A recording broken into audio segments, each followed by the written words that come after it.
Football की दुनिया के अजीम तरीन खिलाड़ी क्रिस्टियानो रोनाल्डो से किसी ने पूछा कि तुम्हारी माँ अभी तक तुम्हारे साथ क्यों रहती है, तुम उसको एक अलग घर क्यों नहीं लेकर दे देते। तो क्रिस्टियानो ने जवाब दिया कि मेरी माँ ने मुझे अच्छी जिंदगी देने के लिए सारी जिंदगी अपनी ख्वाहिशों को कुर्बान कर दिया। वो खुद भूखी सो जाती थी ताकि मैं रात को पेट भर कर खा सकूं। हम बहुत गरीब लोग थे, हमारे पास कोई पैसा नहीं था।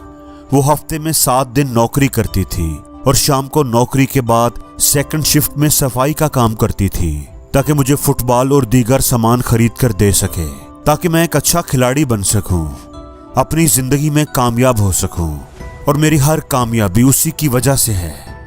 आज मैं जितना भी कामयाब हूं उसके पीछे मेरी माँ की कोशिश और दुआओं का